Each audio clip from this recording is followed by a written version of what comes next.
Clarissa Damaso, eu sou virologista da UFRJ e vim falar com vocês aqui sobre o Monkeypox.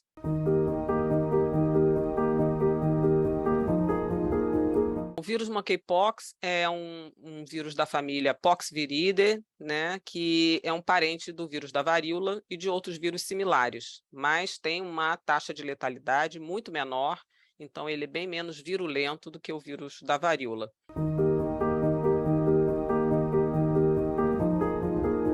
Ele foi identificado a primeira vez em humanos, em crianças, na República Democrática do Congo, em 1970. Ele já era conhecido desde 1958, mas por infectar macacos numa colônia de macacos usados para pesquisa na Dinamarca, nos Estados Unidos, fora da África. E por isso levou esse nome de monkeypox, ou varíola dos macacos, como chamam aqui em português. Mas o macaco é tão um hospedeiro tão sensível quanto o homem, ele sofre da mesma forma.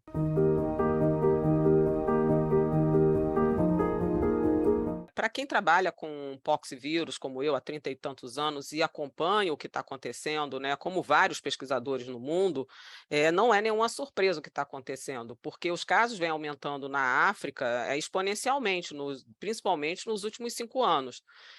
Então, a gente sabe que, em algum ponto, aquilo poderia sair da África. O problema é que realmente só tem chamado a atenção do mundo quando os problemas saem da África, e esse é o grande mal nosso para várias doenças, né? E o que acontece é que por que está aumentando o número de casos, e principalmente na África até, que sofre mais até com isso, porque o homem vai invadindo as florestas, os animais vão chegando perto do homem, a gente tem também a população mais suscetível, né, a infecções por vírus dessa família próxima, porque a vacinação antivariólica, que fazia uma proteção contra o monkeypox, deixou de ser usada desde 1980, porque a varíola foi erradicada no mundo.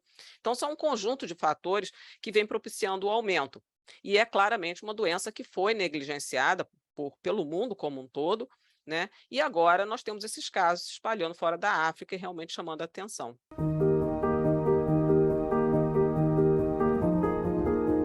Ela está crescendo mais do que a gente até esperava, né?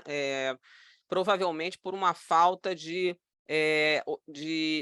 informação de muitas pessoas do que está acontecendo, e por outro lado, eu acredito, isso agora é uma opinião minha pessoal, de que ela está se manifestando de uma forma muito mais branda do que a gente via na África.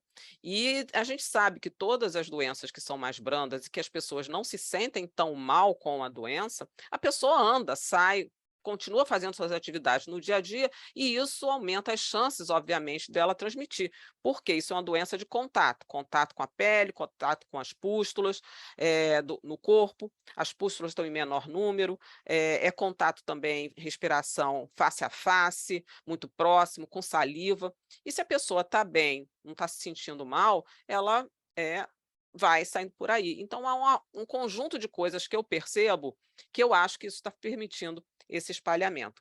Não é grave, porque a gente não teve óbitos até, nós estamos com mais de 2.500 casos, não houve óbitos até o momento, ainda bem, mas a gente não é por isso que a gente deixa as doenças se espalharem, né? Então é necessário fazer uma contenção, e a contenção é traçando os casos e fazendo isolamento dessas pessoas que começam a sentir os sintomas.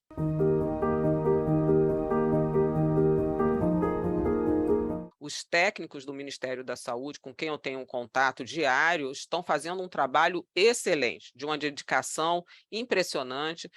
Realmente a gente tira o chapéu para o trabalho do pessoal, de tentar realmente perceber que casos realmente se incluem como caso suspeito, na agilização de mandar, né, a agilidade de mandar as amostras para diagnóstico, tanto na UFRJ quanto nos dois outros, 3 centros, na verdade, de diagnóstico. Então, está tudo sendo feito de uma forma, a meu ver, muito boa, muito clara, né? Então, precisa uma conscientização melhor da população e dos médicos que estão vendo os casos em perceberem essa diferença do que seria monkeypox ou outra doença.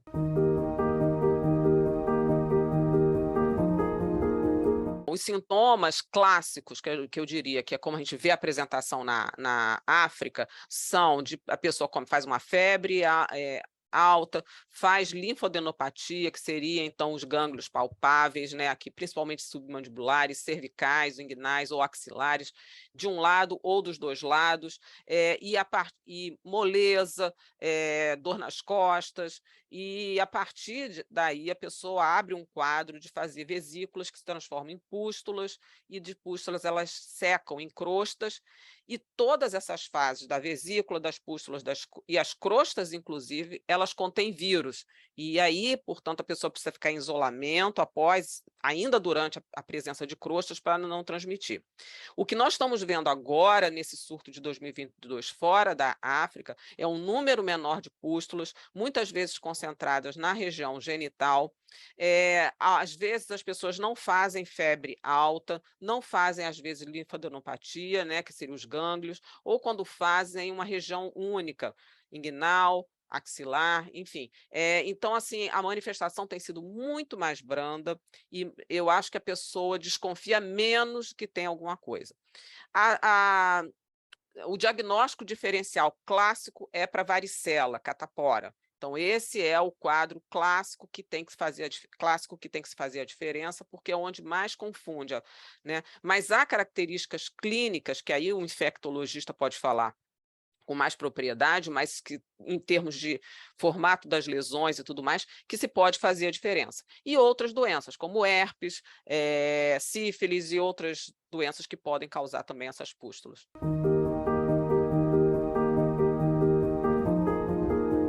O tratamento vamos dizer assim, da pessoa tratar os sintomas que estão tendo. Então, quem tem essa linfadenopatia, tem reclamado de muita dor, então é um tratamento para dor, para controlar a dor, enfim, permanecer em casa, baixar a febre, e não é um tratamento específico para monkeypox no começo. No que a gente está vendo até o momento, porque são sintomas brandos que a gente está vendo, os casos têm sido brandos, mas há possibilidade de agravamento em crianças, gestantes e pessoas com imunossupressão. Então, esses três públicos são os de maior preocupação. E aí, existem tratamentos disponíveis no mundo, não no Brasil, mas o Brasil está se movimentando para fazer a compra. São 2 antivirais já aprovados nos Estados Unidos e Europa e que podem ser utilizados no caso de agravamento desse quadro.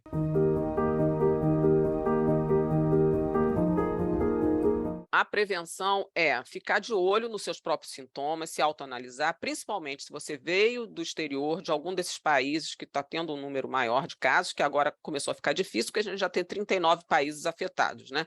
Então, a coisa está se abrindo mais. Mas ficar de olho ou contato com uma pessoa que veio do exterior e que está com algum desses sintomas que eu relatei, principalmente a presença de lesões, ou no corpo todo, ou na região genital exclusivamente, mas que tenha essa associação, por enquanto, com o exterior, porque, por enquanto, nós não estamos tendo no Brasil uma transmissão sustentada, né, como se vê na Europa. Por enquanto, os casos estão associados com contato com casos no exterior ou a pessoa vindo do exterior. Então, a gente só tem que ficar de olho para não se estabelecer uma transmissão sustentada aqui no Brasil.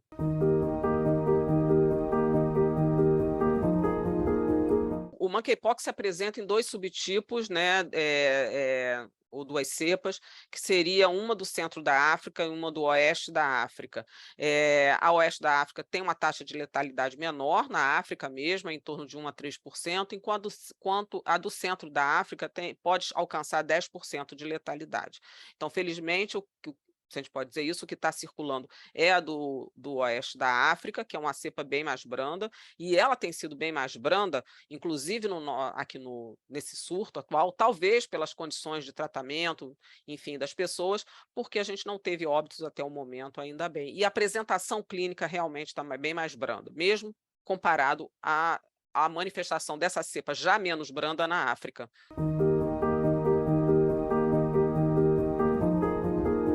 Eu acho que é importante a gente mencionar que o investimento em ciência é fundamental. O país tem que investir em ciência, porque se nós não tivéssemos algum conhecimento sobre poxvírus no país, com base nos pesquisadores que atualmente trabalham com esses vírus, a gente não teria como responder tão rapidamente, né?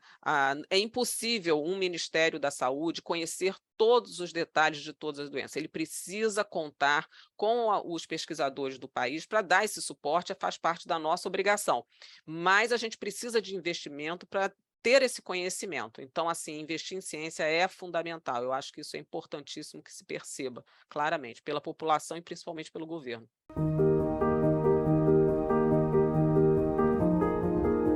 As infecções, elas chegam muito rapidamente em qualquer lugar do mundo. Então, se você não pode deixar, fazendo uma analogia aqui com incêndio, você não vai deixar para treinar os bombeiros e comprar extintor de incêndio depois que o incêndio já começou. Então, você tem que estar preparado. Essa é a base de qualquer preparo em saúde pública. Você tem que estar preparado. Então, e isso faz parte em ter conhecimento acumulado, né? E o conhecimento só se acumula com o tempo. Você não forma pesquisadores e conhecimento da noite para o dia. O investimento tem que ser contínuo e qualquer interrupção, a gente não fica paralisado, a gente volta atrás, passos atrás, anos atrás, e os outros passam na frente. Então, assim, isso faz parte da independência de um país, da independência de conhecimento, e de avanços na tecnologia e na saúde pública. Então, isso é fundamental.